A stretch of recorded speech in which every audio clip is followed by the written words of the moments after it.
কুলতলির সুড়ঙ্গ রহস্যের তদন্তে পুলিশ। সোনা প্রতারণা চক্রের নেপথ্যে পলাতক সাদ্দাম। সামনে এলো আরো অপরাধের জাল। পুলিশ কর্তার মন্তব্যের পরেই কুলতলিতে শুরু ধরপাকড়। গ্রেপ্তার একজন সন্দেহভাজন, সাদ্দামের স্ত্রী এবং তার ভাইয়ের স্ত্রীর 7 দিনের পুলিশ হেফাজত।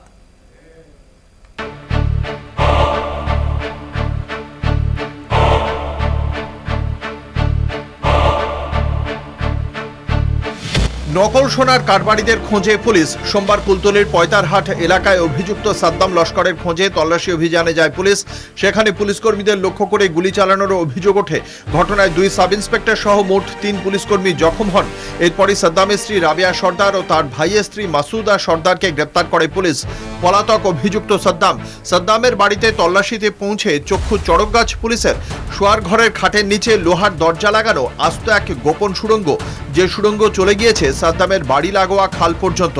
যখনই পুলিশ আসতো তখনই কিন্তু এই সুড়ঙ্গ দিয়ে সে পালাতো, এমনটাই পুলিশ সূত্রে অনুমান। ইতিমধ্যে কিন্তু এই যে সুড়ঙ্গ থেকে আমি বেরিয়ে এই সেই খাল, এই খালের কিন্তু সুদূর গিয়ে মিশছে মাদলা নদীতে, এবং এই খাল দিয়ে কিন্তু পালাতো সাদ্দাম। কিন্তু এই গুহার সামনে যে একটা নৌকা রাখা থাকতো, এমনটাই কিন্তু পুলিশ সূত্রে জানা যাচ্ছে। প্রতারণা চক্রের জাল গোটাতে নেমে পুলিশের হাতে আসে একাধিক চাঞ্চল্যকর তথ্য। সাদ্দামের আরও কারসাজির জাল সামনে আসে। সোমবার রাতভর কুলতলির ঘরে ঘরে তল্লাশি অভিযান চলে। পুলিশ সূত্রে জানা গিয়েছে, সাদ্দাম বা তার ভাই সাইরুল নয়, এই কারবারের মাথায় রয়েছে অন্য 2 ব্যক্তি। নকল সোনার কারবারিদের মাথা ছাকেত ও বটো, যাদের হয়ে কাজ করতেন সাদ্দাম, সাইরুল ও ছাকেতের ছেলে শাহজাহান। এই 3 জনই পরিচালনা করত কারবার। এর আগেও গ্রেফতার হয় সাদ্দাম। একার দ্বারা কোনো কাজ বড় বড় কাজ হয় না, তাহলে ওরা কোনো একটা ভুল করেছিল, করার পরে এখন ওকে পুলিশ অ্যারেস্ট করে। পুলিশ ওকে তাড়াতাড়ি করছে।